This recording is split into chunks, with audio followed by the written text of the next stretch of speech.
Quando a gente vai falar sobre uma obra, um livro, principalmente na internet, que é um lugar onde a gente pode alcançar muitas pessoas diferentes, nós precisamos levar em consideração alguns fatores importantes, sendo que um dos principais é o lugar a partir de onde o leitor vai fazer a sua leitura.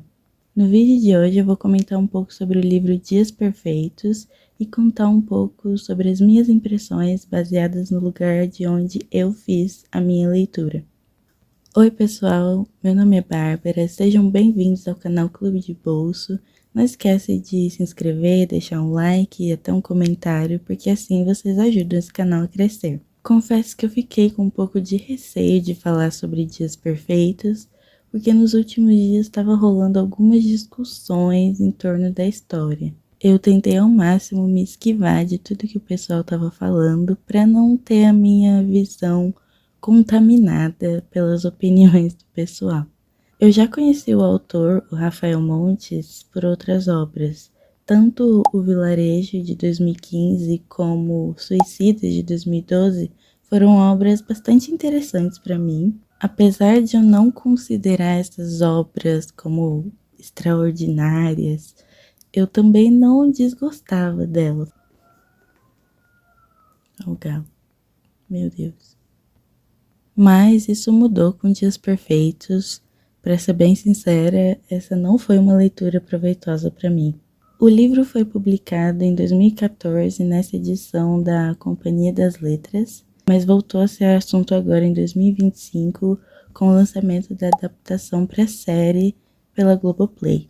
Aqui nós vamos acompanhar a história do que o próprio autor chama de um amor obsessivo, na qual um garoto chamado Theo conhece e se apaixona por Clarice, e mesmo não sendo correspondido, usa da violência e da manipulação para estabelecer uma relação forçada, a sequestrando, dopando e colocando a garota dentro de uma mala de viagem, levando-a para o que ele vê como uma viagem romântica.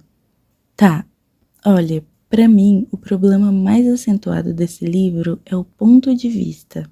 Apesar de o livro ser narrado em terceira pessoa e da gente ter um narrador onisciente, ou seja, que consegue acessar os pensamentos e as opiniões internas de todos os personagens, o livro é centralizado na perspectiva do Theo o tempo todo. Aqui vai ficar estabelecido um sistema onde a Clarice só vai ser representada a partir do olhar do Theo. E em tese a gente se aprofundaria nas emoções, nos sentimentos, na história, na personalidade dele. Mas confesso que eu acho que nem isso o autor conseguiu fazer muito bem.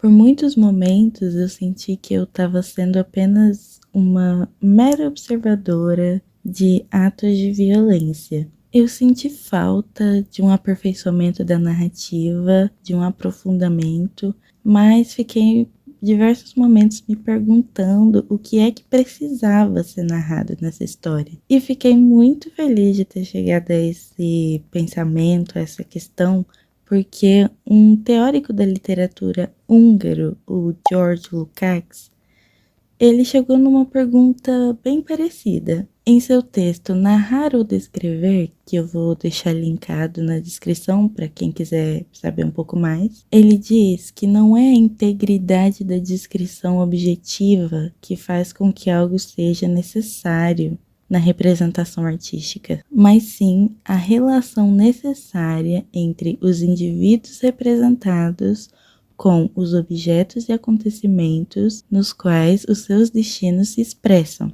Em outras palavras, não adianta você descrever todas as cenas de um jeito cru ou objetivo demais. É importante que a relação entre tudo isso e as personagens estejam muito bem trabalhadas. Existem muitas cenas em que eu me interessava muito mais pelo que a Clarice estava pensando e como ela ia reagir do que no Theo. Porque, querendo ou não, a maioria dos objetos, lugares, cenas são relacionados com ela. É o caso de cenas como, por exemplo, a chegada deles no chalé. Como será que foi para ela chegar num lugar tão familiar e amado por ela mesma e vê-lo corrompido pela presença do seu sequestrador. Ou mesmo outras cenas, como o caso de quando ela descobre sobre a morte do Breno, ou aquele momento em que ela sai da água. Como foi para ela descobrir que ela não poderia mais andar? No caso aqui, mesmo que a história seja contada pela visão do Theo, a Clarice é a protagonista. Nós temos um caso de uma história contada pela visão de um antagonista. A questão é que, sendo ela a protagonista, o público vai se identificar mais com ela do que com ele. A história não é feita para você se identificar com o Theo. Eu espero que ninguém esteja se identificando com o sociopata, gaslighter, manipulador, abusivo por aí. Mas fica muito difícil também se identificar com a Clarice quando a gente está tão distante dela. Acredito que o terror, o suspense são gêneros muito subversivos que trazem essa coisa de mudar o olhar, trazer aquilo que é desconfortável, que ninguém quer falar sobre e colocar no centro. E por isso eu não acho que seja um erro centralizar a perspectiva do Theo. Eu acho que é a falta de profundidade que é o grande problema. O Theo é um personagem muito autocentrado, que mesmo falando da Clarice o tempo todo, não está conectado de fato com ela. E isso faz com que a gente não esteja conectado de fato com ela. E aqui eu acho que a gente volta no ponto da leitura vinda de um lugar diferente para cada leitor. No meu caso pessoal, eu fiquei me questionando por que eu estava lendo essa história. Por que ler relatos de violência? Por que ler relatos de abuso, gaslighting, sequestro, coisas do tipo? Não sei. Eu sei que o Montes, ele também é roteirista, trabalha com televisão, e eu acho que isso se manifesta em muitas partes da história. No audiovisual, é a imagem que importa, e às vezes esse aprofundamento que faltava tá ali em ver a reação um pouco mais real, tá no olhar da atriz, ou em certas coisas assim. O que no livro a gente precisaria de muito mais floreio, de muito mais detalhe, de entrar muito mais nos personagens para conseguir acessar. E isso me pegou muito, porque muitas vezes parecia que eu estava lendo o roteiro de um filme com os comandos de ações para os personagens. E isso também é um outro problema, porque o livro exige outros métodos de escrita, exige uma lógica diferente, uma técnica diferente. Eu vi um pouco da série que foi lançada, vi que o roteiro estava por responsabilidade de outras pessoas, não do próprio Rafael, e vi que isso foi uma questão remediada durante a série. Mas, no geral, a história tem outros problemas além desses que eu já citei aqui, o final, toda uma discussão que já está acontecendo na internet que vocês podem acompanhar e que eu achei que não cabe essas discussões agora nesse vídeo. Eu continuo gostando do autor, vou ler mais coisas dele, com certeza.